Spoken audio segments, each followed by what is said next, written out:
What is up, everyone? Welcome back to the State of the Arc podcast. My name is Mike. My name's Kaysen. I remember that when Landon was on the podcast, he wanted to make sure we always said our names every time. Like, make sure you always say your names because there are people listening. They don't know who's who. Oh, right. Yeah. You don't know if they're a new viewer or not. They don't know your name or anything. And it's been funny because like I've forgotten to do that like the last probably 4 times. Really? And so we get people coming notice. in like trying to like spell your name or say your name, and it's like way wrong and stuff. So I'm gonna get back to that. Our names will be at the beginning of the podcast. There will be little cards that come out. You can read our names, see the spelling. You know who we are. I am Mike. This is Kaysen. I'm Kaysen. All right, we have some announcements to make, and some things to talk about. First of all, huge thank you for the swell of new supporters on Patreon that came from the last podcast. We had a pretty significant increase. Lots of people joining, and we appreciate all of you. Until we hit the goal that we had talked about, you know, we're not going to be able to bring the podcast back weekly, but to say thank you to all of you who are currently supporting, we will do an additional podcast episode once a month, specifically and privately for the patrons, so exclusive to them. So we're going to record this podcast for the public channel, and then we're going to do a second one afterwards that is all the topics were chosen by patrons. And that's how we're going to continue going until we hit that goal where we can bring it back weekly again. So if you want to jump in on that, you want to see that additional podcast, all it takes is joining for $1 a month on Patreon.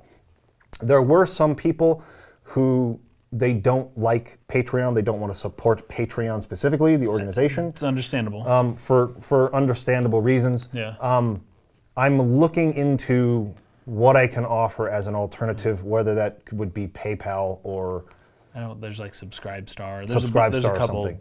It's just I'm not sure how I'm going to manage the rewards between different platforms. I just haven't looked into it. Okay. I think Locals also, locals.com. Yeah. YouTube has their own supporting thing They as well. do as well, but if you don't want to support Patreon, you probably really don't want to support YouTube or Google either. Yeah. So they take about half. So I'm looking into that. I will try to have an answer to that maybe by the time the next podcast goes live. Cool. So anyways, just wanted to make that announcement real quick. Also, we're going to be changing the structure or maybe approach to the podcast a little bit starting next podcast. I think that our switch from like Dark Pixel to Resonant Arc, you know, we had a list of like 100 different topic ideas we wanted to talk about on the podcast, and we've exhausted pretty much all of the interesting ones. The interesting ones. There are many others, but I'm not as passionate about it yet, you know? Yeah. And I think the format has gotten a little tired. So we have an idea about how we want to move forward and mix things up a little bit going forward. I think it's going to serve 2 purposes. One, it's going to change things up, something kind of new or interesting or fresh to look at next time. Secondly, I think it will really stretch a topic out over many episodes, and we can get even further in depth on things. So the thought is that we're going to pick a game to analyze from beginning to end, and we're going to break it down into sections or chapters, and we'll do, say, 12 to 15 episodes on one game, right? And we'll be playing it sequentially and going through it, but we're going to come in with like, you know, a breakdown of how the storytelling is working there. We'll do game design as well, do research into the development history, you know, like what inspired this section, really get into like the meat and the deeper layers of what's going on in the games and really analyze them in depth. So we want to pitch a few ideas to you guys and then have you pick the one you want us to start with.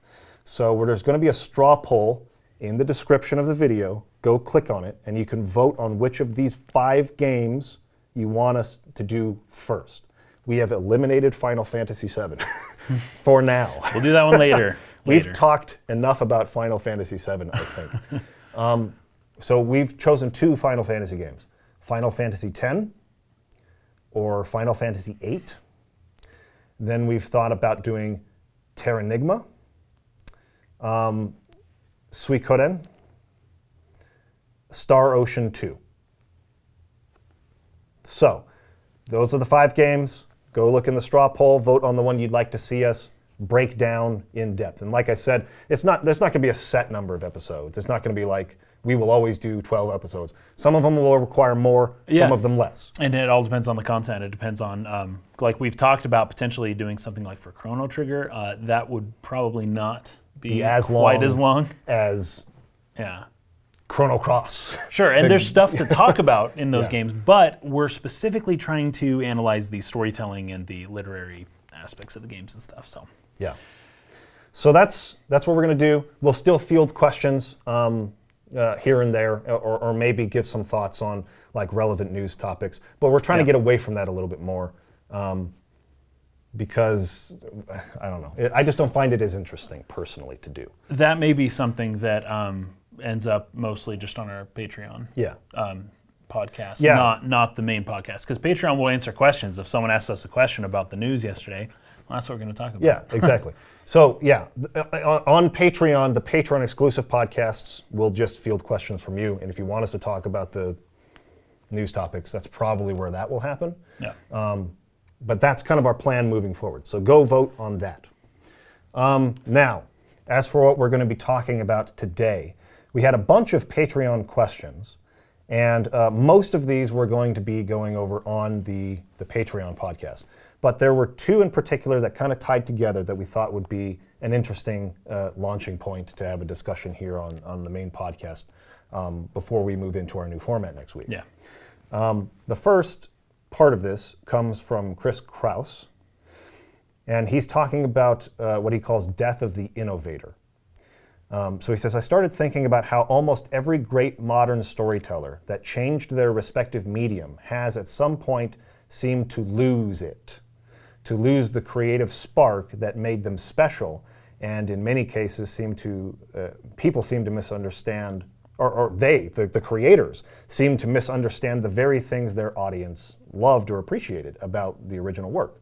He lists George Lucas, J.K. Rowling, he talks about D&D, Game of Thrones.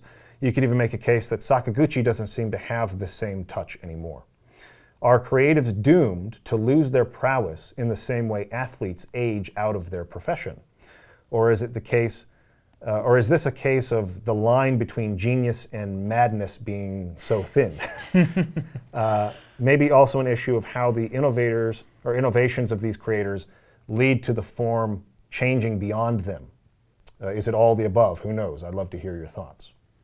And then the second part that we liked that sort of like went right alongside this, when stories become too famous for their own good, is kind of the title of it, right? He lists Star Wars, Alien, Predator, Terminator franchises that have been milked to death. Final Fantasy VII Remake being turned into more of an Avengers Endgame type of plot with a particularly distracting case of meta-commentary. I don't know if I agree that the meta-commentary, I just want to make that clear. I'm not saying that the meta-commentary, but a lot of people feel that way. Not disagreeing with Jonah, just saying, I just don't know if I am on board 100% that that was the intention. Meta-commentary which only serves to break one's immersion. Okay. So I felt like, and Casey kind of felt like, those 2 things might kind of go together pretty well. Death of the innovator could be the reason why franchises are doomed to fail after a certain point, when they become too big and they lose their touch. Sure. This is something I have thought a lot about because we're at the right age for that, I think, where it doesn't feel like that long ago that we were first introduced to something like Final Fantasy VII or Star Wars, or you know, it was our entry point into a franchise that we have followed for 20-ish years, right? Yeah. And like as a lot of people who watch the podcast are probably a little fatigued about, we're not generally all that hyped about it anymore. We have problems with the new direction. We have right? Yeah. So we're in this place where we're seeing a lot of things we grew up with sort of like come into the hands of new creators who weren't necessarily the originals.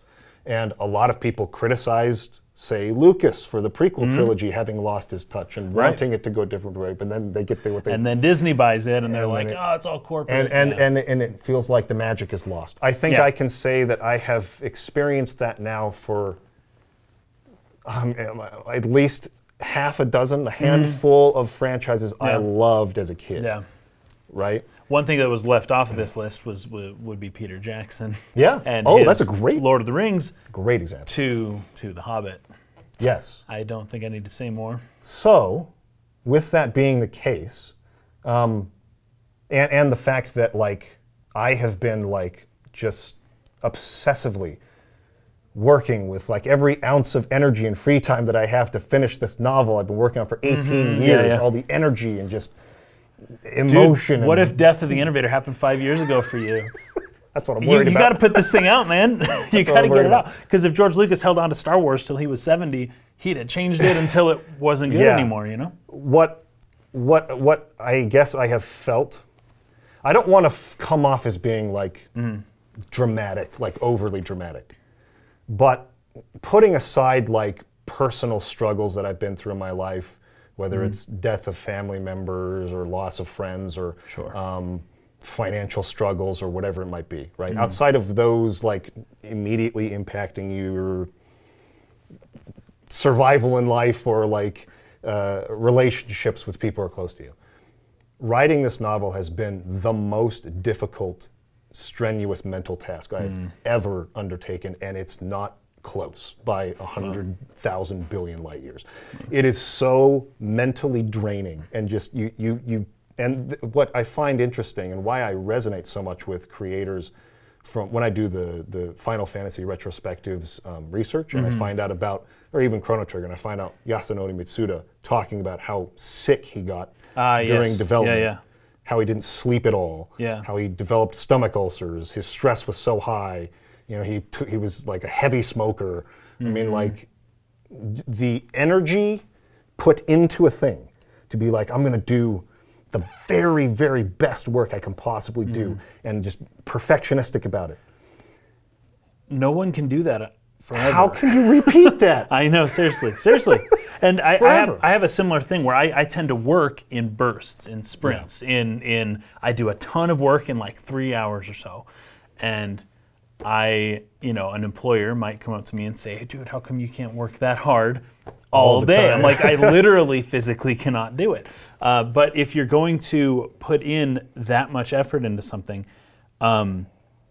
and your whole life, like you're basically putting your life on hold so that you can do this thing, how long can you do that, and how often can you do that? Are you really gonna do that again? Like that's just crazy. I know because I brought up Peter Jackson. He did not want to direct The Hobbit. He didn't want to. He did not want to. He knew that he wasn't going to be able to put that into it. The producers showed up and said, Guillermo del Toro doesn't want to do it because we took too long. Can you do it now? And he was like, no. And finally they said, what if we pay you tons of freaking money? And he got back-end deals, like 4% off the back-end sales and all that once, And he the movie's made money, so that's fine. And that was the corporate goal of the production studio. But he didn't want to direct it, and I think that's why. He knew that how much it took out of him early on. Remember, he didn't wear shoes on set, and he lost tons of weight. He wasn't looking good by the end of Lord of the Rings. And he definitely sat on that director's chair a lot more in The Hobbit than he did in Lord of the Rings, like physically, literally. You see the behind the scenes, and he's just kind of sitting down. And I don't blame him. He didn't want to do this. He didn't ask for this. They just showed him so much money that he literally could not say no. Yeah. And I would probably be the same way. But he was like, fine, I'll do it, but there's no way I'm going to give it the same effort that I did for the other one. Well, think about, first of all, the way they shot Lord of the Rings, where they shot all 3 movies at once. All 3 at once, There's all these choices they made about how to go about shooting it that seem kind of crazy. Oh, absolutely. And everybody on set was exhausted by the process. Yes, It was so much work for everybody in every department. And how meticulous he was every scene, where he would do like 20, 30 takes of one scene just to make sure that he would get it how he liked it. And a lot of actors, including Viggo Mortensen and Ian McKellen and several others, have been like, I would prefer not to work with him again, you know? Yeah. Because he is so meticulous about that. But that was his crazy genius side. I doubt that I doubt there are any scenes in The Hobbit that they had to do 20 retakes for because it wasn't working for him. Well, I doubt it. I seriously doubt it. The time crunch for wrapping The Hobbit's production was much more, what do you call that? Like, they didn't have as much time. Yeah. Or to plan, especially, right? Like to do pre-production and that's annoying all kinds of things. Because after the first movie is when they decided that they were going to do a third movie. Like, they clearly hadn't planned this out properly, including for the VFX team, especially in I think the second one. The second movie they did not have enough time. Now they focused on Smaug, which was smart. They did what they could there. Battle of Five Armies, though, my gosh. And it was like, was it 6 months later? I can't remember if it was a whole year later or not that one came out. Yeah. Maybe it was. But you can see the lack of time being an issue on like, especially because they were innovating still, and Peter Jackson, as opposed to doing the innovations he did with Lord of the Rings, he was like, hey, my new innovation is going to be just technology, 48 frames per second, 3D, all digital, which most of the big movies, at least 8 years ago, were not shot all in digital. They kind of are now, but he was like, all right, that's going to be my innovation, and I can just sit back because I own Weta. And they're the ones that are going to do it for me, basically. And I don't know, that was the right choice. And it was really hard to watch some of the behind the scenes on The Hobbit where he would just tell everyone to break for like 20 minutes. Yeah, while he would just think. Essentially storyboarded the sequence they were about to shoot right now in his head. And that's weird. That's weird. For a Hollywood production that's $100 million per movie. A mess. Right? So I think it was $500 for all three. So we're talking like $170 million per film. And that means per scene, we're talking like 20 million, 15 million, and he's just sitting there making it up on set. And this is the thing, we aren't ripping on Peter Jackson because we recognize that he didn't want to do it. Yes. Basically, this big business just showed up and said, here, we'll give you money if you sit in the director's chair for 3 movies. Yeah. And it was like, okay, and I don't fault him for it. It's not his fault. You never hire somebody who doesn't want to do the job for a job that's going to be that expensive that you want done. Never do it. If somebody says, I'm not your guy, please, I don't want to do it, fine, you can offer them enough money to where they will eventually say yes. Yes. But you shouldn't, because the passion's not there. It's just not there. Yeah. Clearly he had some serious mental fatigue. Yeah, and that's kind of like, okay, so how did that happen, right? Yeah, we talk about well, it was just so hard. The production of The Lord of the Rings being as hard, as strenuous, as just like and everyone draining agrees. as it was. They all say it. But the passion that drove everybody on that production was what led to all the Academy Awards and the critical acclaim and just these amazingly well-structured movies on all accounts. I mean, from top to bottom. Not to say that they're perfect, but you don't get much closer to it on a production of that scale with that many people for like a fantasy film. Well, like I think it was the first fantasy film to ever win the Best Picture Academy Awards. Now, I don't give two fetches about the Academy Awards. I just have to throw that out there right now. But it still says something that a genre that is often looked down upon, and video game people can relate to this, when a genre that's often looked down upon by other artists is finally recognized as being the best of its kind, at least for that year. Yeah.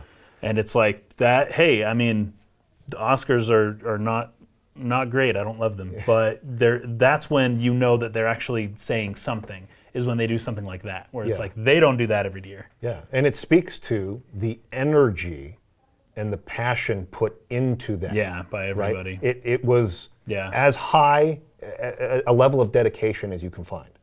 So, when you have taken 10 years off of your life to create your magnum opus. Yeah, that's true, because Peter Jackson, he had written these movies like mid-90s, like way before he was ever able to produce them, and he had showed them around to tons of different studios. They all said no. And he reworked the script and everything over and over and over till finally New Line said yes. And it was like, the work of his life isn't only completely just in the movies, it's in the what came before the movies. It's in all the blood, sweat, and tears of him being on the phone and going and pitching to all these people who just would tell him no over and over. Yeah. That's another thing that's really exhausting. Yeah. And that's kind of where the concept of magnum opus comes from. It's like the thing that you dedicated your life to that was like ultimately the greatest work or result of the labor of your hands or whatever it is, right? It was like the one thing that you just put everything into and it was just right. And repeating that, how do you even what's the plural of magnum opus? Is it magnum opi? Opuses? There's a reason why I don't know that. It's because it never happened. It's very rare that somebody is able to deliver 2 lifetimes work in one lifetime of that quality. Yeah. I don't know. And maybe you could look at certain actors, but a lot of that is on the director and scriptwriter. Right. They show up and play the part well, and you can have several well-played parts, like Harrison Ford. You know, he's known for not just one, but like 5 different roles that he played, or Johnny Depp, or all. But for the most part, for the majority of art, there is one thing that because otherwise it can't be considered your magnum opus if you didn't put everything into it. And if you did 2 magnum opi, if you did 2 of them, then it's like, oh, well then you only put half your life into one of them, so neither of them would be. And that's not to say that, you know, you create one like amazing masterpiece and everything else you make is crap. Like you can still have a great like resume or library of work. Especially for authors. I think there's a lot of authors like George Orwell and gosh, I always do this. 2001: A Space Odyssey author was Arthur C. Clarke. No, Clarke. Arthur C. Clarke, like every book of his I've read, feels like it's of the same freaking quality. It's just really, really good. That's so crazy. there are ways to manage it. We're not saying that this is like a one-shoe-fits-all sort of thing. But it does tend to, there is a pattern to be seen that a lot of creators will hit something and just like it's lightning in a bottle, just everything works. And we can talk about George Lucas with this. He was in the hospital during the production of Star Wars. Like Yasunori Mitsuda with Chrono Trigger. There's so many artists who maybe take that approach where they put everything into it. And they can never really like capture that magic again. And I feel like I understand that, and I haven't even released a single thing yet. But I can understand that the process is so difficult when you have like a certain standard you're trying to hit, or when you want it to be just right so badly, and it's so personal to you. That like once it's finished, like it's just this weight that is lifted. But then like, and it's not that Peter Jackson hated filmmaking after that. Oh, I don't think he made several. Obviously, he's still tons of passion for the craft. Yeah. But why didn't he put the same level of effort and meticulous energy into The Hobbit that he did in The Lord of the Rings? I don't know if he could survive a second round. No, I don't think so. I really don't think so. And this is another thing I wanted to bring up, though, especially since you're kind of bringing this into a little bit more personal with you in your book. Yeah. That line where it says, where it talks about, is this maybe a symptom of the thin line between genius and madness? Yeah. What do you think about that in terms of... I think a lot of people aspire, a lot of creatives aspire to be geniuses. Yeah. But geniuses are...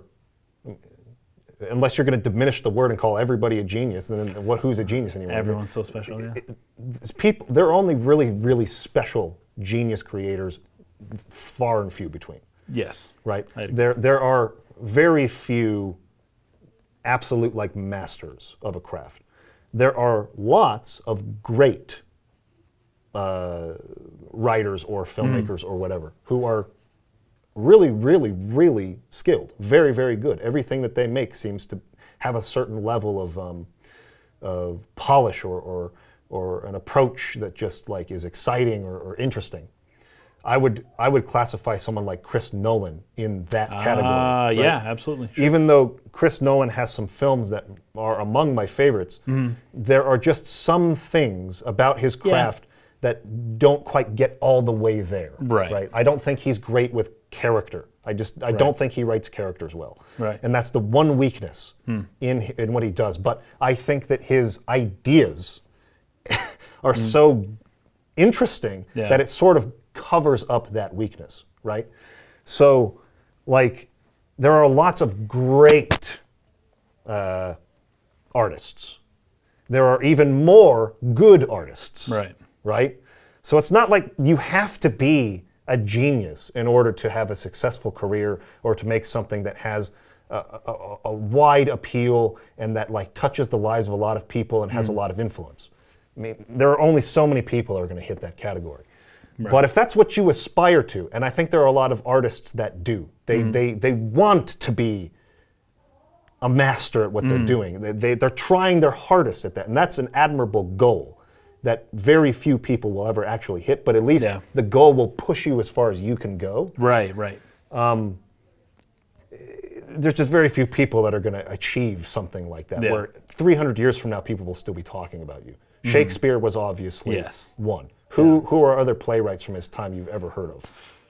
It's just one guy. Yeah, I don't know. But I'm sure there were great playwrights. Oh, I'm sure. In fact, some might say there were some better than Shakespeare, but we don't know their names. Exactly. So I think that because there is at least some tendency to just put everything into it, that it can very quickly sort of just, you just don't have it anymore. There was a great, I can't quote it from the Silmarillion, but remember the Vala who created the trees, what's her name? Oh, I don't remember. Can't remember it right now. Anyways, she's the one who creates the trees of Valinor that light the world, sort of. I can't remember her name at all. Anyways, Tolkien basically describes there that was like the work of her life to have created the light in those trees, that there was nothing like it. And when they were sucked out by Ungoliant, and the Valar are begging Fëanor to give him back the Silmaril so that she could try to restore that light in the trees again, and he refuses. Right. She basically says, this is a work I can never replicate again. She can't do it again. I cannot make that again. It took too much out of me to make that. I think, I mean, I can't speak for Tolkien, but I think that there is a sense of personal truth in that, right? Well, because you know that after Lord of the Rings came out, that every publisher on the planet was like, write a sequel, I'll publish it for you. I'll give you 99% of the profits. Just let me publish your sequel. And he just said no to everybody. He never really did it again. And he never released the Silmarillion in his lifetime. Right, even in his lifetime, he never It had to be compiled and sort of like finished by his son. Yeah. Before. So I think that there is a sense there that there are some things in life you do and you just nail it and you put everything into it once. Yeah. And you can't really ever achieve that again, but that's okay, right? It doesn't mean you can't make some really good works in the same field, or maybe you change directions and try another medium or something, but it doesn't mean you can't still do great work. But it's very rare to have more than one magnum opus, like you're saying, magnum opus. Magnum opus, to have magnum opus. So, I have a thought relating to that, though, if you have a moment. So you got genius. There's a thin line between genius and madness. But in some ways, I think in order to be considered that type of an innovator, like that great of an innovator, and to get that level of exposure, you need both. Yeah. Because to put your entire life, that much energy of your life into something inanimate, right, takes some degree of madness in general, right? Where it's like, you're crazy. You're crazy. To spend this much time on something. Yeah, and there's a reason most people don't do that. It's like, well, the work of somebody's life, well, everyone has something that they've worked harder on than anything else. But that doesn't necessarily, that's not what we're talking about. Yeah. We're talking about somebody going out of their way beyond and, doing stuff, basically furthering the possibilities of what humans can do, by basically dedicating their entire life to something like that. That is like a whole different level. And so I think it takes some type of madness in order to do that in the first place. Because you're throwing your life away, man. At least in part. Not completely, but in part. You're throwing away part of your life by giving it to art or something like that. Or like, I think Kobe Bryant said this when he had retired, that because when he retired, remember, his finger was broken, he had no cartilage in his knees, his back hurt, his shoulder. Destroyed. He gave his body to the sport of basketball. That's crazy. Well, that's Like, true. why the fetch would anyone do that? A lot of elite athletes. I mean, like, Yeah, have you seen football what players. Charles Barkley looks like? Oh my lately? gosh! Like, Basically, every athlete, as they get older, you can tell they're not at all what they used to be. And if they just didn't play that sport, they'd be way different Healthier. today. Yeah. They'd be healthier. Yeah. They would have, they'd be able to walk. Like, I think Allen Iverson, this is why he had to retire early. His knees were so bad. Basically, after every game, he would be like screaming in pain because he couldn't walk. Like, he can run and do all this crazy stuff in a game, but as soon as he's done with it, he literally can't walk anymore. And like, that's just wild. And so you look at that as an outsider, well, for anybody watching and looking at it being like, holy cow, that's insane, these people are crazy. But at the same time, that's what they did. That's how they furthered human existence. That's what they provided for everyone else. That's the art and the mark that they left on the world. Yeah. And most people will not leave any mark on the world. and a lot of people who achieve like that level of acclaim or success or whatever are usually like very A-type personalities, Yes. red-type personalities, Yeah, very yeah. driven, and they tend to not be good at managing other aspects of their life for creating a Yes. balanced Yeah. life, or even really Yeah. a very happy life. They tend Well, Kobe to Bryant would talk about how he has no friends. Yeah. Like all the time. He'd be like, yeah, I can't keep friends at all. yeah. It's a weakness. Because I mean, and he and Jordan were really similar in how their mindset was to approach to the game. Yeah. They turned off a lot of people. I don't know if you saw the Last Dance documentary. I saw part of it, yeah.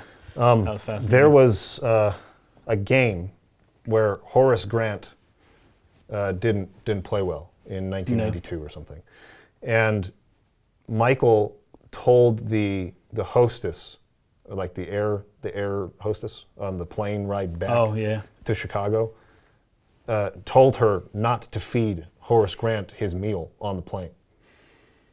And I mean, he would go to such lengths to almost humiliate or embarrass or put a fear in his teammates if they didn't perform to the standard he was setting for them. That it's a controversial thing. It's like, did it work ultimately? It seemed to. They won 6 times in a row. Yes, very, very, yeah. And he pushed them in the way that he felt was effective. I mean, Horace Grant did not take kindly to that. They had a big fight about it, obviously. But and it even shows, there's some footage in the practices where he's just belittling some of like the bench players and stuff. Just like, but that mentality worked for himself. Right. That's how he operated, and that was why, when it came down to it, as soon as the situation was right, obviously, like in the 80s, he wasn't getting past the Celtics or the Pistons, or because the team wasn't good enough. Right. So to some extent, he can't do it all himself. Right. That's not what I'm trying to say. But what I'm trying to say is that once they were in that position, they were at the top, he didn't relinquish it.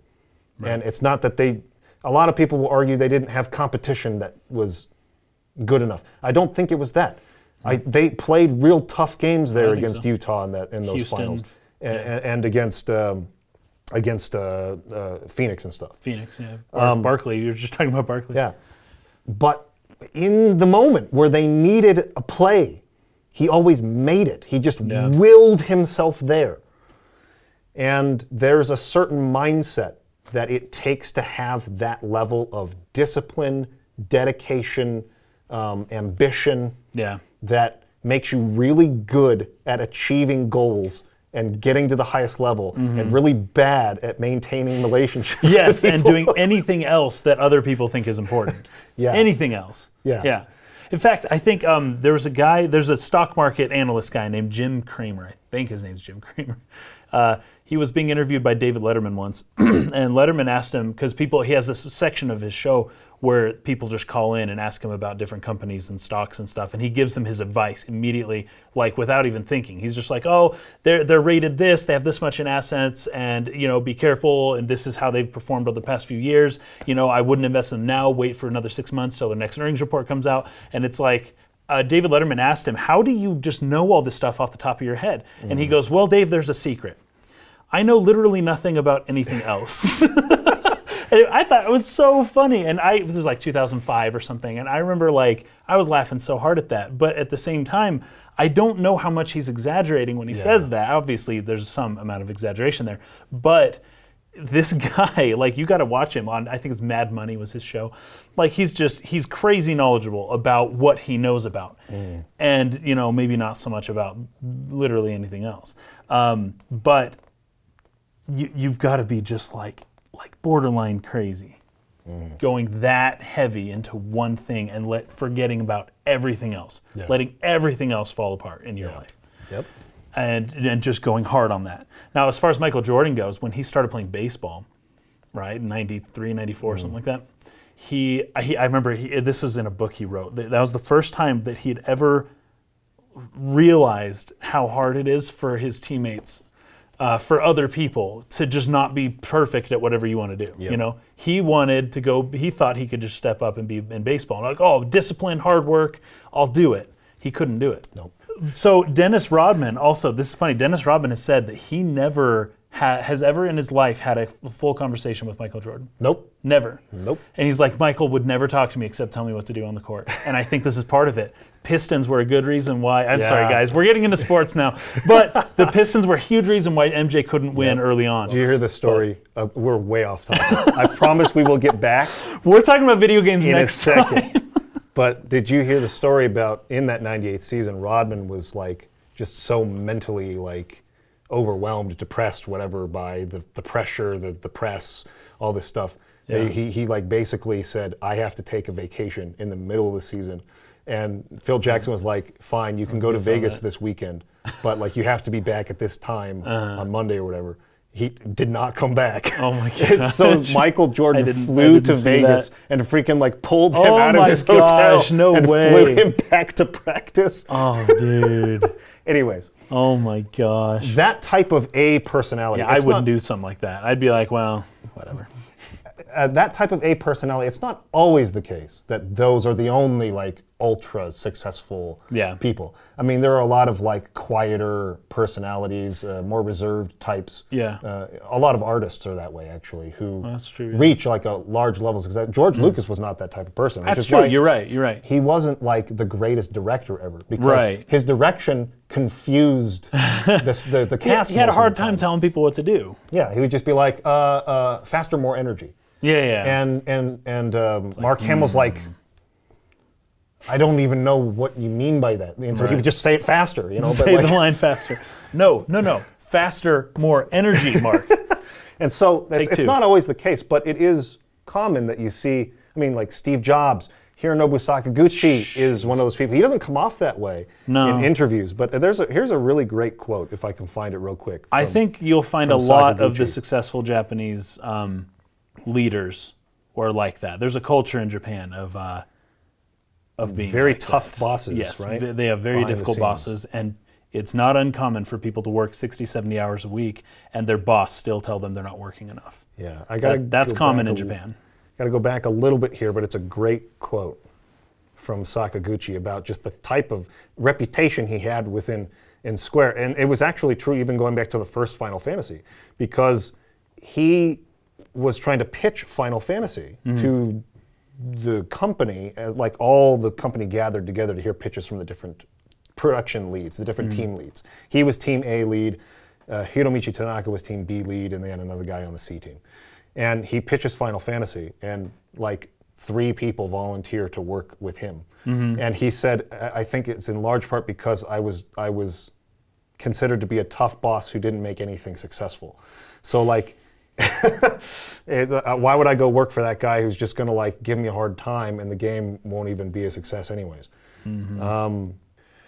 So he says, I want to say this. When I had colleagues who would come in at 1 or 2 in the afternoon, okay, some context for that, because that seems like a very late time to come into work.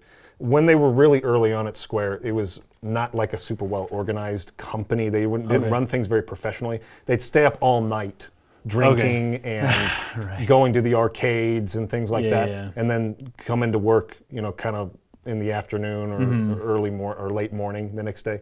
So that, anyways, that's why 1 or 2. Okay. But when I had colleagues who would come in at 1 or 2 in the afternoon, I'd tell them the following: be here by 11 a.m. Don't leave before 10 p.m. Come in on Saturday. Come in on Sunday. If you've got free time to think about dates or movies, you can think about events for the game. I rapped my knuckles on the desk with each admonition, and after that, we'd end up making our deadlines. When new people joined the Final Fantasy team, I'd tell them, we're all aiming for Koshin here, which is, I guess, a really prestigious like high school baseball tournament in Japan. So it's like one of those things where it's like the top level, like baseball, high school baseball players, like dream of playing in that Koshin tournament. Koshin tournament. Huh. So he was that type of personality, right? Like just this driven, ambitious, like think only about work and like push people all the way to the max. That's rough, man. And a lot of times, I'll say a lot of times, but not like all of the time. That's what it takes to really achieve that level of success.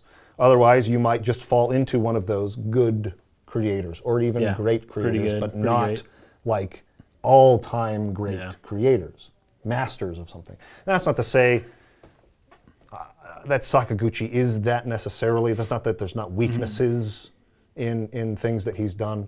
I'm not convinced that he is. I'm going to put him in the same category as like George Orwell or something for his medium. Yeah, I think you could make an argument there that he was, because he changed in many ways. Well, in terms of innovation, we're talking about being an innovator. Innovators, how JRPGs were made by others that came after him. There's arguments to be made, but I'm not going to argue that one way or another today. I'm just saying that a lot of time that type of personality is what gets people there, but at what cost? Right? At what cost to your health? At what cost to your relationships? At what cost to your life balance? At what cost? And so for some people that cost is too high. And they're totally content with just not getting to that level and just enjoying other things in life.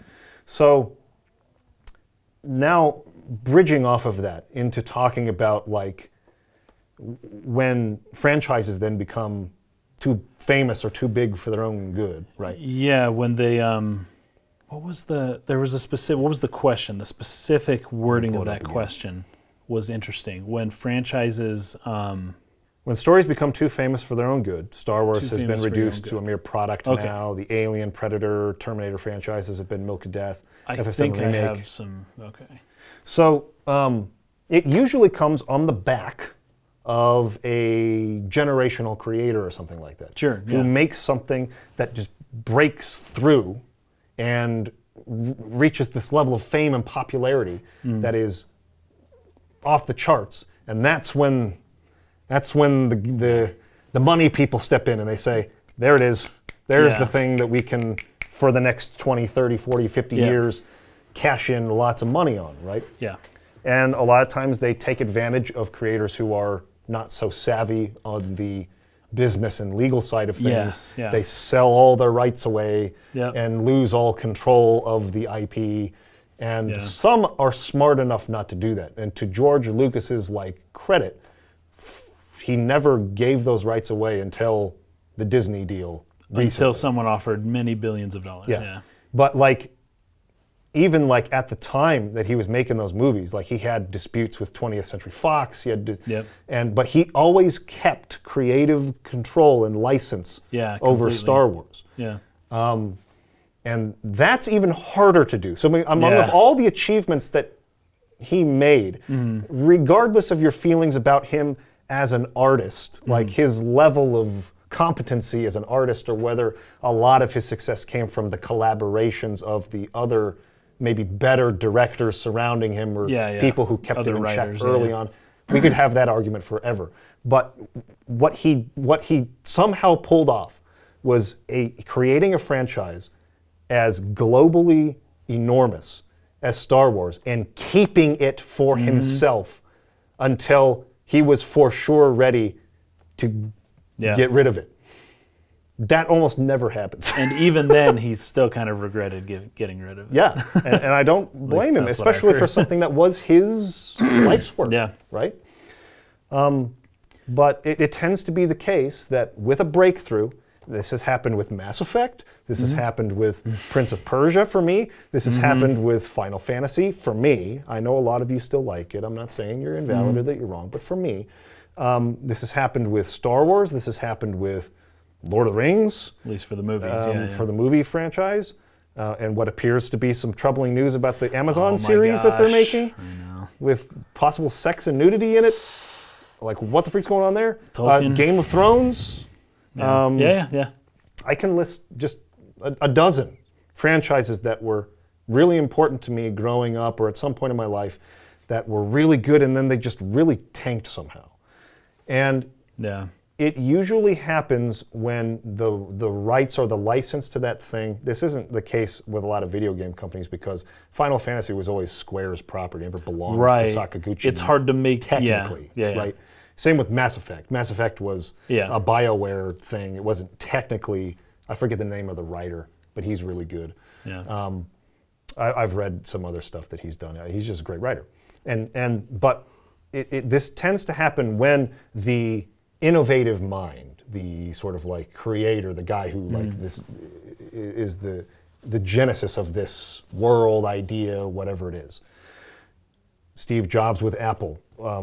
Regardless of your feelings about Apple, it's quality, what do you call it? Quality testing, quality assurance.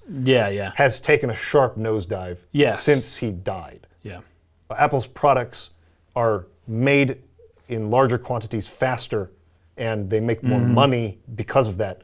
But the quality of the product has sharply declined. Especially relative to the competitors. Because he was huge on that. Right? He was very adamant about that particular thing. So a lot of times when those innovators, creators, the genesis of the idea or the world or whatever, leaves the project, passes away, is forced out, loses the rights, whatever it might be, the magic tends to go away, in a sense. And what is the reason for that? Let's maybe examine Mass Effect, right? I want to say his name, the writer. Let me look it up real quick. Mass Effect, because he was involved in Mass Effect 1 and 2, and then partway through 3. But then he left BioWare during the middle of Mass Effect 3's development, and noticed that Mass Effect 3 is when people started having problems with Mass Effect with the ending, right? Creator, his name is Drew Karpyshyn. Of course, they also have Preston Wadamaniak. I think he was one of the founders of BioWare. Many of the BioWare founders are no longer with the company, too. Right, didn't BioWare get purchased? Or it's like an EA-owned thing at this point now. So like second party? Kind of, yeah. That weird, So, anyways, Mass Effect and Mass Effect 2 are just phenomenally well written. The worlds are fascinating. I would say, I think I've said this before in the past, that outside of like Tolkien's universe, that the Mass Effect world, universe, whatever you want to call it, is one of the most rich and interesting to like just explore the lore of it that I've personally experienced, that I've ever found. I think it's fascinating too. I would just pour through those like those analogs, those like data like entries to just learn about humanity getting to the moon and discovering the technology there that led them to the mass relay that basically made them become part, and then they had the war with the Turians after that, and that kind of led them into the galactic sort of civilization of all the different alien races. And how they're still not like respected because we're such a new addition. But we're advancing faster than everyone, so there's some jealousy involved in that, and all the different races, like you know, like where they come from, you know, what their cultures are like. Yeah. Well, that's the first time I'd ever heard of a methane-based life form. Yeah. And what that even means. Yeah. You know, then it's you like research carbon-based. yeah, we're all life doesn't carbon-based. What does that have mean? to be Yeah. carbon-based. It's cool. It could be methane-based. Like, well, that's crazy, but you got to wear a special suit apparently if Yeah. you're gonna like function with Yeah. you know, on other planets. But I didn't even know that was possible, and it was that game that like introduced me to that, and that's like scientifically like a thing. Yeah. Pretty crazy. It's really, really fascinating Yeah. science fiction Yep. that feels grounded, that has like all of this stuff that just immerses you into a world that is convincing and believable. And it's just absolutely well written Yeah. on all counts, despite the fact that it has all these open dialogue trees and all these ways that it could become complicated go. beyond measure. And there's some awkwardness to that, Yeah, maybe. yeah. But like, again, despite its weaknesses, like the strengths of it are so overwhelming that it easily covers up those problems. And then you get to Mass Effect 3 and an ending that just doesn't feel like it really flowed with like what was set up in the past. Yeah. It just seems like someone else took over here or tried to complete something that wasn't there yet. And then the total trash fire did you play of 4? Andromeda. Or Andromeda? Did you play that? I never actually even played I it. refused. I've seen plenty of really?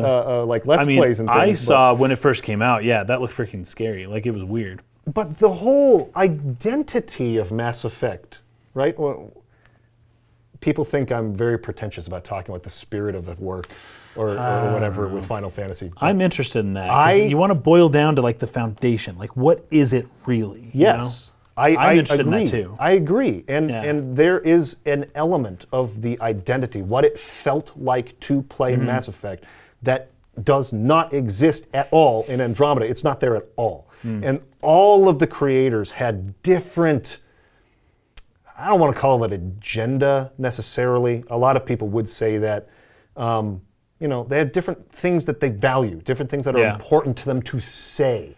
Yeah. And that's fine. Like that's totally fine. It's tough to co-opt an existing property that was kind of like saying this or trying to go in this direction or trying to create this type of tone or atmosphere or whatever it may be. And then you're kind of taking an existing thing and you're putting a new creator in charge who has a different thing they're passionate about saying. And it's not that it's invalid inherently, but that it just doesn't seem to fit what people want from this property. Someone I was talking to a few months ago gave a pretty interesting analogy for this, which is, what if Taco Bell started selling like deep dish Chicago-style pizza or something, right? Yeah. Even if it was really good deep dish pizza, people aren't going there for deep dish pizza. If they want a deep dish pizza, they would think of the pizza place, right? You associate brands with an experience you want from it, right? And so, did you know that Del Taco sells hamburgers? I did not know that. Yeah. That's crazy. Yeah. But like, Or Taco Time? But which like, one? It might be. You know, One of those two sells hamburgers. Surprisingly good. An extra element to this that I want to add, though, is that it's one thing if they started selling deep dish pizza as an option on top of their regular chalupas and tacos and burritos. But if they then took away the tacos, burritos, and chalupas, and they only offered deep dish pizza, that's when you'd have a real problem. People would be really upset by that. Yeah, right? and then the critics would, or the critics of the critics would show up and say, "What are you talking about? It's good food. Like, exactly. You should appreciate the food for what it is." Yeah. And it's called TB now, not Taco Bell. And then maybe like the new fans of TB's deep dish pizza are saying, "What are you guys complaining about? Yeah, it's a good This pizza. is really good pizza." And they might be right. I know. And but I want the critique my isn't whether they're Gordita right or Crunch. not. I know, exactly. I can't get it anywhere else. You can't get it anymore. anywhere else. That's the point. I can't go to Del Taco, who sells something similar. They don't have a Gordita Crunch. It's not the same. No. It's not the same thing. Yeah. And I'll never get that again because now Del Taco or Taco Bell is TB and they only sell deep dish pizza. I thought that is an apt analogy. That's that a great summarizes analogy. what I've been trying to say for I months. think that's a great analogy because even with the argument of but the pizza's good, but Final Fantasy 13 is still really good or whatever. Yeah. Fine, but it's not Final Fantasy. It's not at least what it was. It's not the same experience. To a large degree, yeah. Right? So, again, not to make too fine a point on that or harp on that too much. But where else do you go to play Final Fantasy? Right. Like, you literally can't go anywhere else. And there are some games that are similar or close. People talk about Last Story, or you made your video about the other Lost Odyssey. Lost Odyssey, right? yeah. And how it's got a spirit of Final Fantasy as close. well. There's other things that have that, but it's not Final Fantasy. No matter how you spin it, it's still just not Final Fantasy, and it can never be. And Final Fantasy, if they won't be Final Fantasy, then no one else can be. Yeah. So And it's gone. It's gone forever. That is what Andromeda is. Yeah. That's what the Star Wars Disney sequels kind of are. Yeah. That is what the Hobbit movies feel like. Absolutely. That is what I guess I saw Fantastic Beasts. I saw the first two. I didn't hate them. I think that's all that's out. Yeah, they're not like bad. And I appreciate that they didn't bring Harry Potter back. I appreciate that they're not doing Harry Potter 30 years old at the Ministry of Magic. Like, let's keep making these movies more and more and more. I like that they let the books and the movies stay where they are, and they're now telling a story from 100 years ago. But it is sufficiently different to where I actually don't think of Fantastic Beasts as being Harry Potter at all, or even being in that world. And part of it's because most of it takes place in America. So you don't even have that British accent. You know, I know like Dumbledore's in it. He's that really good actor. I love him. Jude Law. Oh, Jude Law. Yeah. Jude Law. Love him. But for the most part, it takes place in America, and people are American, and you've still got some spells, but they use different words. Like the word muggle isn't really even used. They have a different word. Yeah. I think they say nomad. Yeah. Which I don't like as much. It's just not as cool, I guess. But it doesn't feel like Harry Potter at all to me. Yeah. Do you think that as well? No, because I don't feel the Harry Potter there. I don't get it. I'm not sure how I feel about that because I do still feel like there's kind of that wacky, magical nature to it. And it's mostly the main character. But the characters are what made Harry Potter special, right? It wasn't necessarily and its the world. team, kind of. It was those team. characters. And it is missing that aspect, for sure. But beyond that, I mean, I think there are probably a lot of people who would make the argument that she's lost her touch with Fantastical Beasts versus Harry Potter. People or maybe do say lost that. her touch somewhere along the way or something Because she has written other books. In fact, she's got a book that I think came out this month about some cop that like goes undercover. Oh, it's a weird premise. I think he dresses as a woman, or it's a woman who dresses as a man and catches people in kind of like there's a weird like disguise kind of thing. But a lot of people were ripping on it her first book she released after Harry Potter, she didn't even use her name. She used a fake name. Like a but alternate. One of her friends or somebody let the secret out. And then the book flew off the shelves, but the book wasn't selling well before people knew. At least that's my understanding. I don't know if that's true or not, but that once people found out it was J.K. Rowling, then the book flew off the shelves. She didn't want that. She wanted to see what would happen if her own writing would work without her name being attached to it.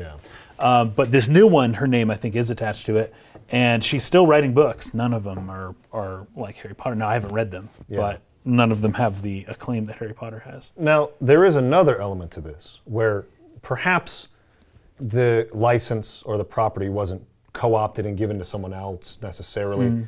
She retains quite a bit of control over Harry Potter. Like her, right? Including the movies and everything. Or even like the fact that Ridley Scott has done so many Alien films, or within that franchise with Prometheus, Alien Covenant. But still, they're just not.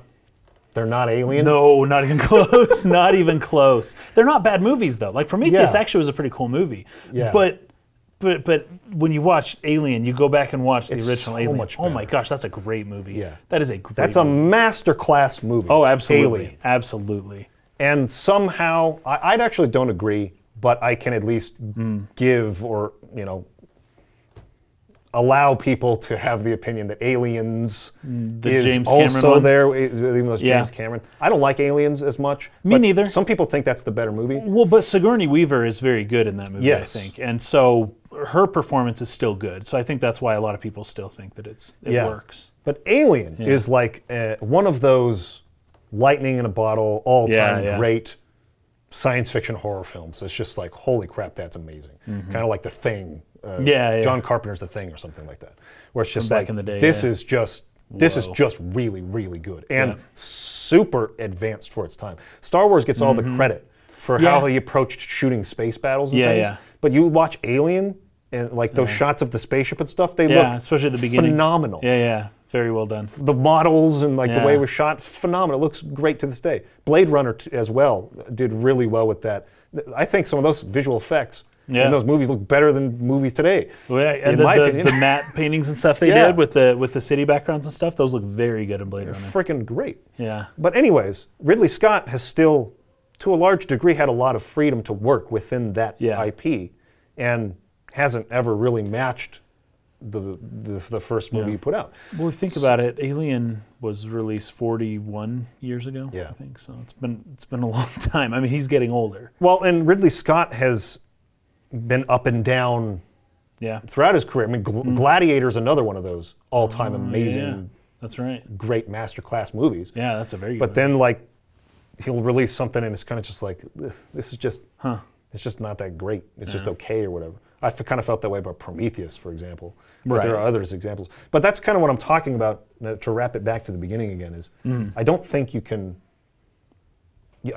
just repeatedly just masterclass. There's some level of inevitability here that this will happen. Like you will lose steam, your work will not be as good. Once you put that much of your life into something, you cannot then go and do the same to something else. You just can't. Like physically, it's not possible. And well, unless you're crazy. So there you go. But that's part of it, right? Part of getting to that level is being kind of crazy. Sort of repeating or staying at that top level for a longer time. For a long time. Yeah. Like some of the writers you mentioned. Michael Jordan or Steve Jobs or somebody like that. Somebody like that. Somebody who literally just does not care and they'll step on people. They'll do whatever they need to do to make it work. And that's kind of what it takes for some people. But I think there is a level of inevitability. And I think as soon as a franchise tries to do something different, not anything different, but like once they try to be too different, and I know that's a relative term because that could mean anything, but you can pinpoint where a lot of these things went wrong.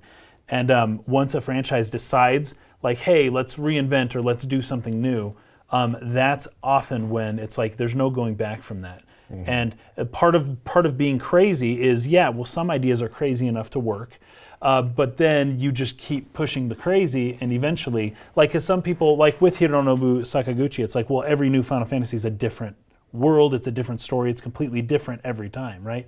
Well, that gives people the license to be like, well, if it's different every time, then we can just keep making it different. But it's like, no, you can't make it completely different every time. It does still need something to attach, right? So you can't, I'd say that's, because the thing that's coming to my mind right now is actually Legend of Zelda, and how often they have been able to reinvent what it is, and they never lose people. I actually wanted to bring that up. That's weird, though. That's not normal. That's unusual, don't you think? Mario and Zelda, somehow. Reinventing like crazy, but maintaining spirit. And they've passed into other people's hands, too. Yes, many times. But in fact, Miyamoto, he's going to be retiring very soon here. Yeah. And in fact, even now, he doesn't have as much control over Zelda as he used to. Yeah. About exactly what the specific story is and how things look. He's not that involved anymore. Yeah, so it's already kind of past his... Aonuma is sort of like just taking it over. And even when Miyamoto is retired, Aonuma is going to kind of move up and do it. And even Aonuma said that with Breath of the Wild, that he kind of let this new team kind of go to work because they're really trying to raise up the next generation. Yeah, and they passed Mario into the hands of that one guy, younger guy. He's on the direct. Yeah, because it was Tezuka, but you're right. That guy. He was the one who introduced Odyssey, and I forget his name. I like him. He's in the charge new of direct Mario guy. now. Yeah, that's true. And so that's great. Nintendo has had, it looks like they're going into a second stage of transition almost. They're being so smart about it. Yeah, and Zelda, I didn't like, Breath of the Wild's not my favorite Zelda game. But there are a lot of things about it that feel like perhaps they lost some sense of the spirit of Zelda with the more traditional dungeons and things like that. Yeah, some of that. But in my opinion, throughout the course of that series' evolution over time, it has been able to maintain an identity, even in the hands of different creators. Mario the same way.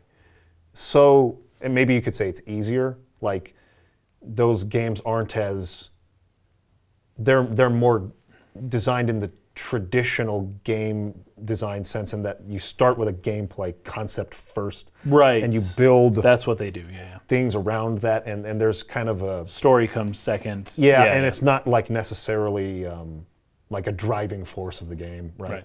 So like it's easier, I would say, to maintain the spirit of Mario than it is to maintain the spirit of Final Fantasy, which the definition of that is so much harder to really zero in on. Especially Mario after is so many games. A platformer with this kind of goofy Mushroom Kingdom motif. You can do anything with that. Very wacky. Almost like any kind of idea can really work. And it's just, there's a lot more, it's a looser sort of like, I guess I'm contradicting myself there. It's hard to explain. It's hard to explain, but it's easier to maintain, I feel, like what Mario is versus what Final Fantasy. I think it's more complex to make a Final Fantasy game than a Mario game per se. And maybe that's me not being a game designer saying that, but that's my speculation. Because Mario games aren't as long or as expansive or as detailed. The mechanics are not as complex. And, you know, it's really just about what powers can we think of for Mario this time. In a platforming level, versus and how will we design the stage to like supplement that, versus like characters and combat mechanics and level progression systems and it's all this math. It's different. It's a whole different kind of thing. Anyways, I don't know if that makes sense or not. It does. But I still do think that at some point they're going to lose it. They're going to do something wrong. Probably. Because I do think there is an inevitability here. Like, it does happen, and it has to happen. It's like a law of nature. It will happen. Something will happen. Somebody will do something, and they will never be able to get back to what they were. I think some people would argue. I think I kind of know what might be that for Zelda, and I think you disagree with me here. So this might be interesting. Allowing players to customize Link to play as maybe not Link, to have a customizable character, or like the male-female thing, or like to just pick who your main character is going to be, as opposed to this is your main character. Having the user pick it, because once you introduce that, you can't take it away. I think you could, but I don't think it depends on how well it's received. Think so. No. Well, think politically. What if Legend of Zelda was like, hey, we're gonna we're gonna have the female Link. What if people are like, hey, well, Link loses identity? I'm not making an argument here. I'm not being political necessarily. I'm just saying, what happens if Nintendo at some future point says, oh, we got a killer story that we want to tell where it's Link and Princess Zelda, and this is super cool, and we're gonna tell this story now. Oh, but your last game, you let players play as the female Link. This one, the story won't necessarily allow that. You can't go back without creating a massive controversy that the female playable character is being taken out. So I think once they do it, they have to keep doing it forever. Every game has to be that, and I think that'll slowly wear down at what Zelda is. I think there is a valid point in what you're saying. I do agree that there will be pressure, external pressure, once like something is introduced that if you were to take it away, it could look politically incorrect to do so.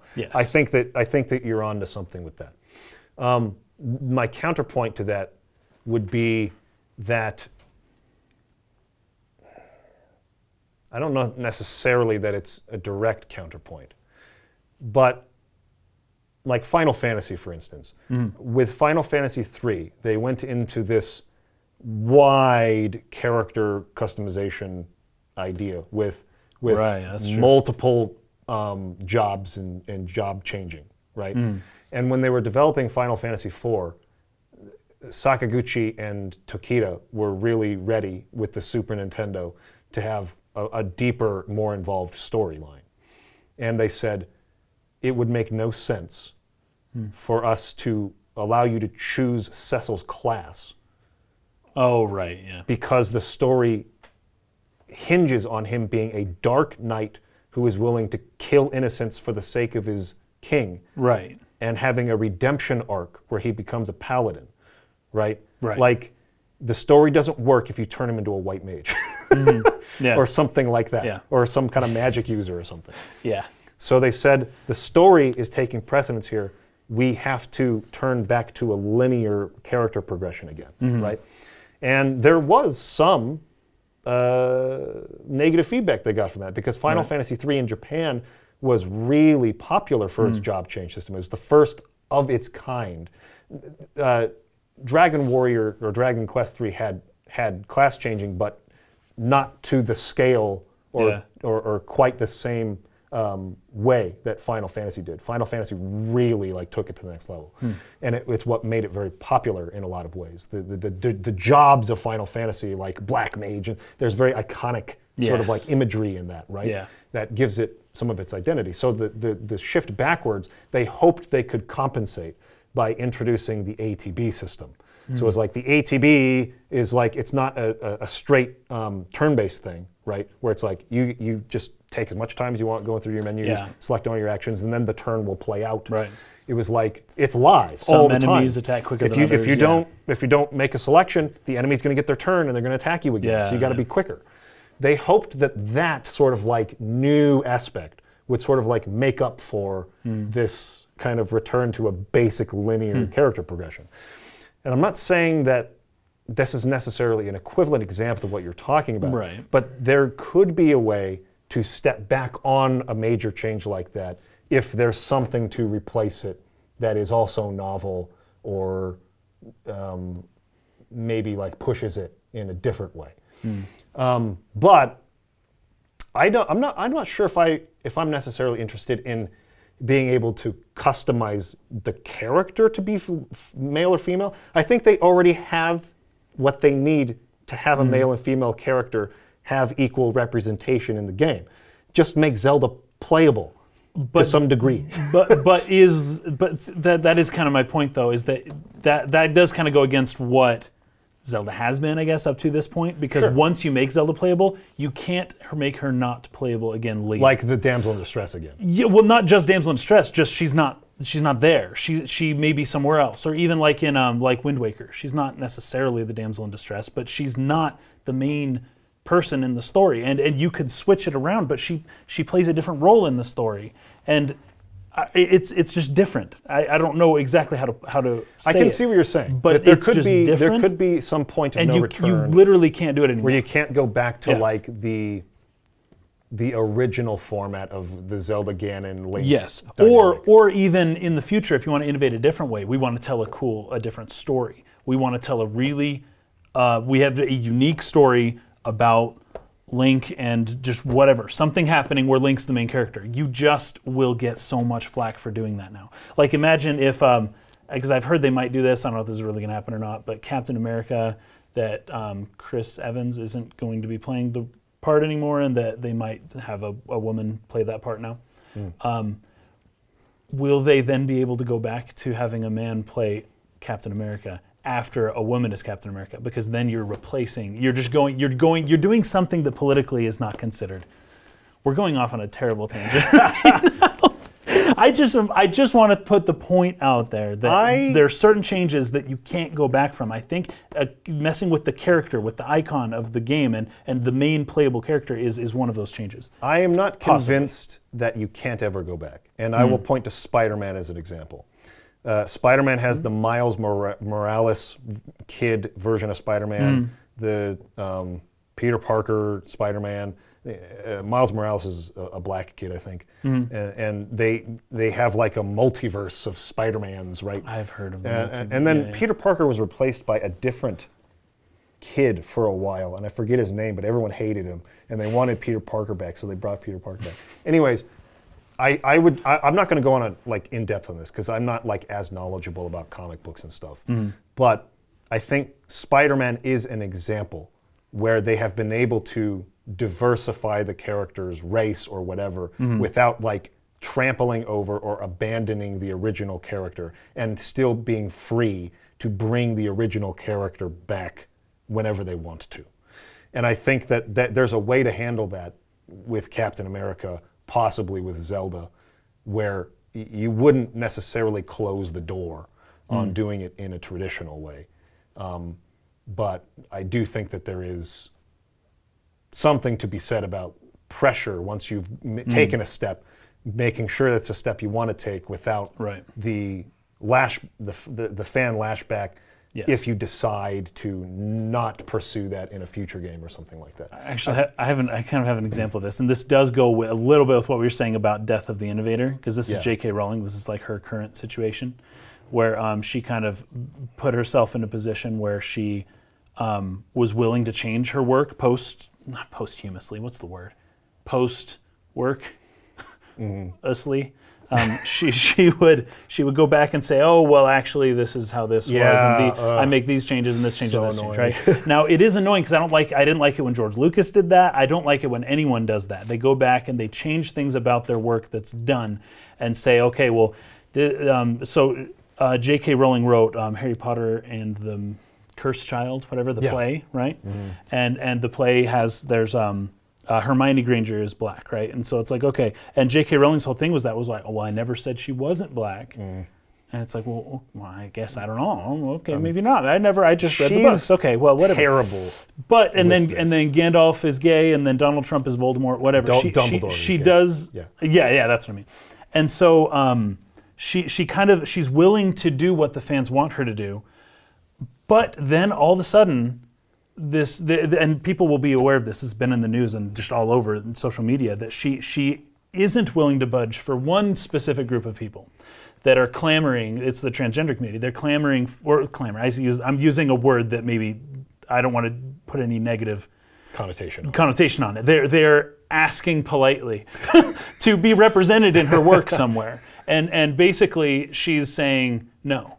And it brings up the weird question amongst a lot of her fan base, which is like, wait a second.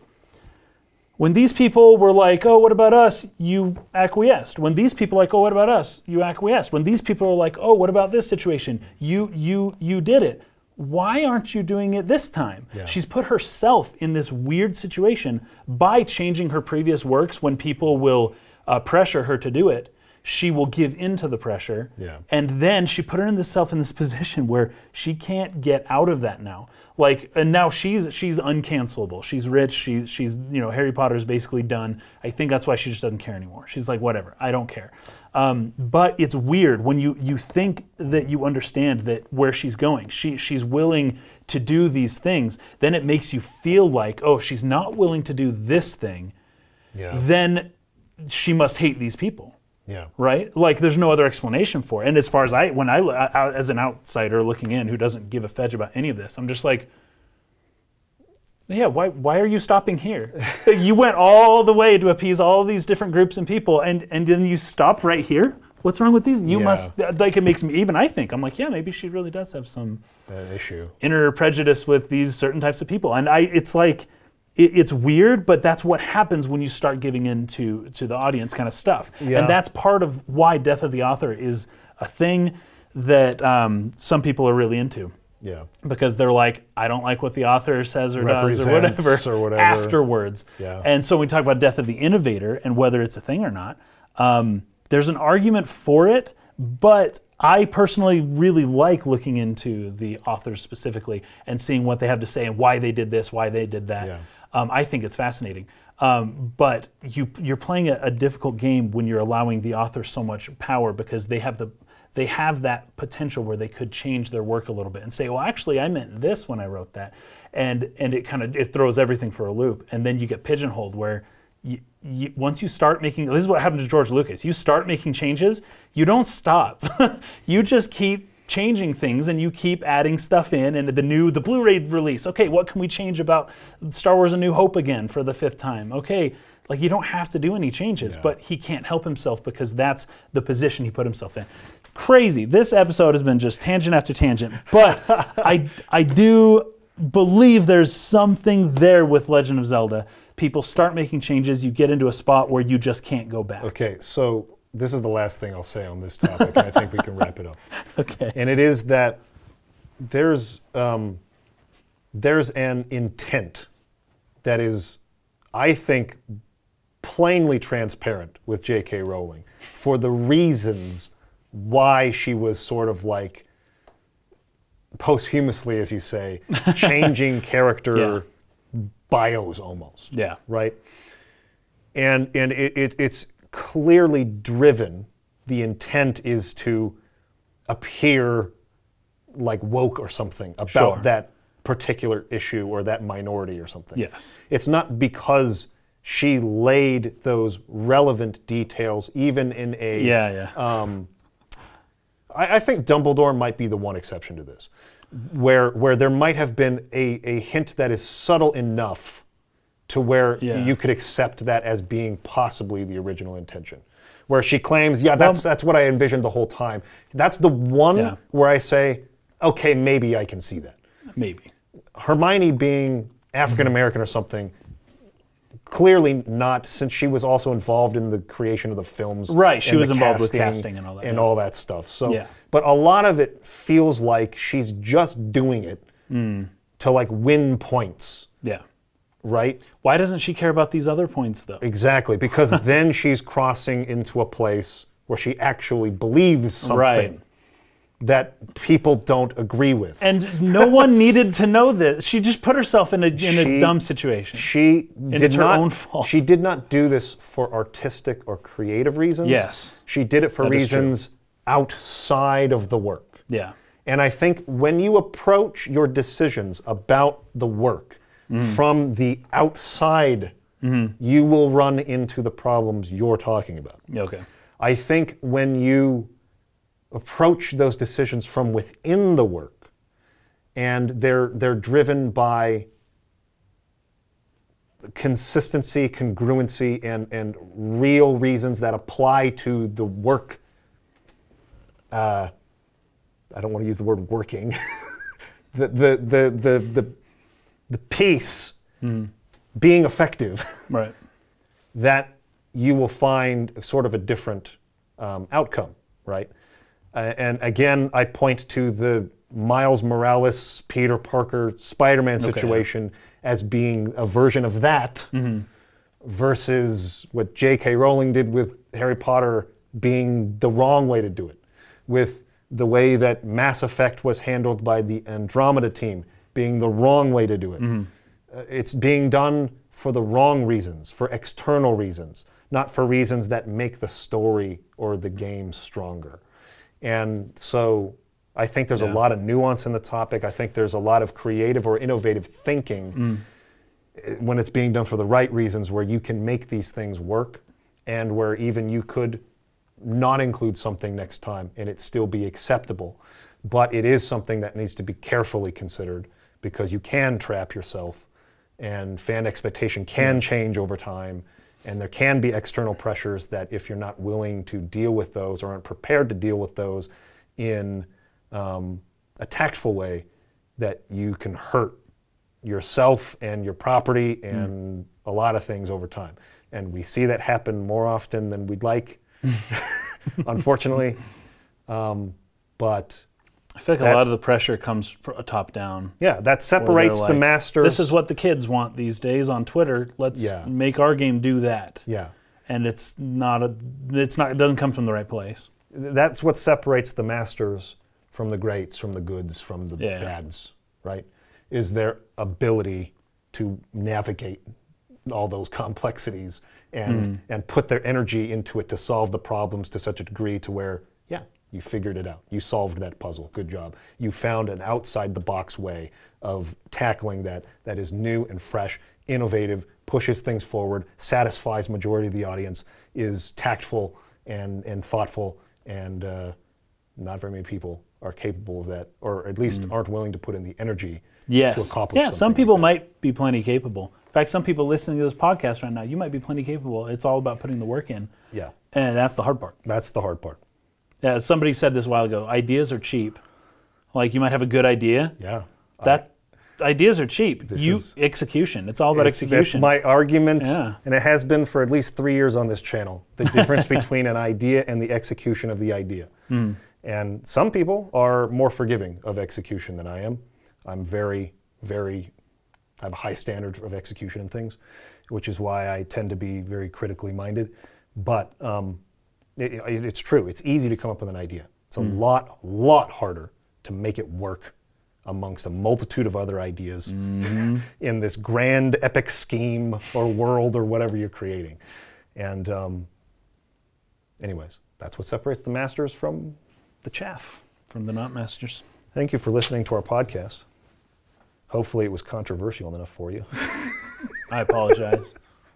I apologize ahead of time. If you disagree, dislike and hate on us in the comments, and I'll read it. I don't know if Kason reads it anymore. I read the comments. Every now and then. I respond. I debate I do. sometimes. I probably go a little further than I should. But hey, it's all part of learning, man. It's all part of growth as a community, as people, as individuals or whatever. New ideas. Yeah. Share them. Argue in good faith. Debate in good faith. And hopefully we'll get closer to what the truth is. Yeah. Oh, but also, if you didn't like it, you can dislike the video. But if you did like it, you could like it. You could also like the video. That's a choice, too. An invitation, just in general. Like and subscribe. Yeah, like and subscribe. Smash that button. Smash it, man. We'll see you guys next time. Thanks. Next time, remember, we're going to be diving into a new format for the podcast. Yeah. We're going to be starting a long-form analysis of whatever game you choose in the straw poll that is in the description. Go choose Final Fantasy X, or Final Fantasy VIII, or Terranigma, or what were the other ones I said? Suikoden. And Star Ocean 2. There you go. Those are the 5. Which one do you want? Choose. We'll see you guys next time. Peace out.